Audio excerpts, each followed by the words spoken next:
make an observation. But white people also eliminated slavery in America. No, they didn't. Well, yeah, they did. No, they did. Yeah, we had a whole war. No, they didn't. They didn't eliminate slavery. Well, you must don't know the 14th Amendment. Okay. Dumbass. You didn't pay attention. Slavery was a thing, and then slavery stopped being a thing, and the X factor in between that was a war in America. No, it wasn't. That was over states' rights. That wasn't over slavery. Right, states' rights to have slaves. No. It wasn't over states' rights. That was over the states saying the federal government can't tell us anything. Had nothing to do with slaves. Right, but slavery was kind of the biggest issue in that regard. No, it didn't. It had nothing to do with slavery. It had states' rights. The same thing we're fighting over now. The federal government can't infringe upon no states' rights.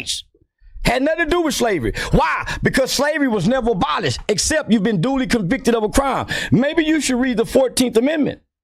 You really want me to do this? I'm asking you to. Was slavery abolished? Slavery was abolished, except you've been duly convicted of a crime.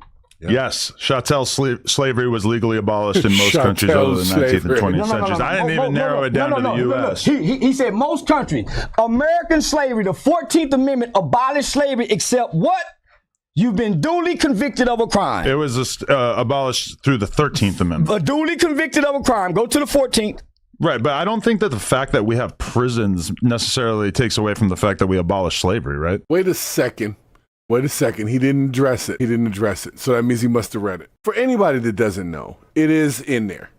Okay? Slavery was abolished except for if you are duly convicted of a crime. So, what that opens is prison labor. He seems somewhat surprised by this idea. If you are duly convicted of a crime, they can legally slaverize your ass. What? Prisons offer a different role in society, and every country has prisons. So why do they have private prisons? Because with private investors who make money off free labor. Because they think that private corporations are able to provide these services more efficiently. They don't think. I would suggest you go back and read your amendments, huh? Right. So you have private prisons. So why is the private industry and why is prison on the stock market? But why are private enterprises able to perform almost every task in business more efficiently than government-owned corporations? Like don't you think McDonald's is better fit to serve cheap burgers than if the U.S. were to create their own burger chain? And I'm not necessarily defending private prisons. I'm just saying it's logical why they exist. You just said how does slavery goes into the prison system. Slavery has to do with what? No, I actually think they're two totally different things. Free labor, right? Slavery is free labor. Why did the private industry, private sector of business get into the prison and take it to the stock market where slave was once on the stock market? It's the same reason that people choose to use UPS instead of the Postal Service. Well, like the typical white boy. It's the reason why there's a clause in accept. Yeah. It's not abolished. That's why it's accept in there. So there's no reason to keep arguing with a fool that don't know what he knows. Let's have a little history lesson here for the folks that don't understand.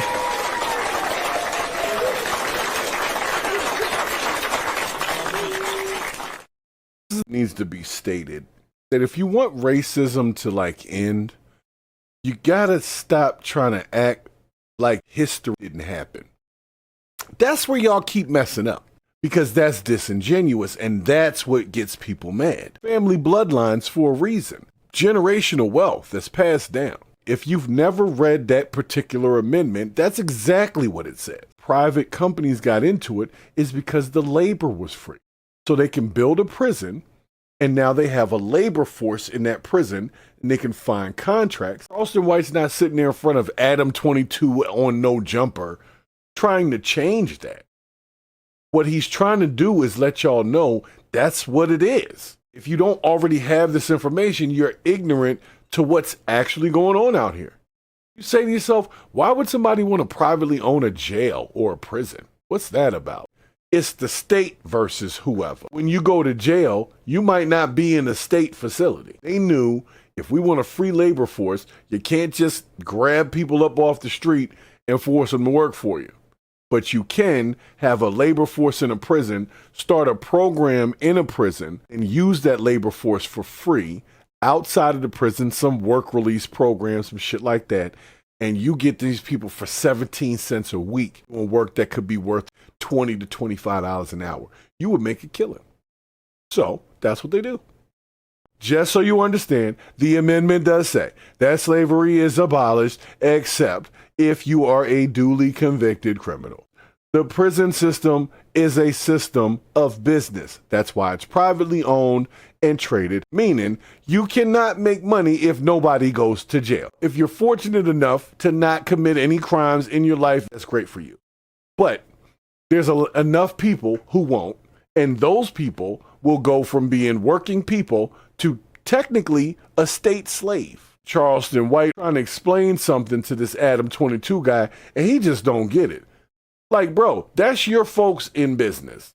I have checked myself because I just wanted to know how many private prisons were owned by black people. It shouldn't surprise you that I didn't find any. None.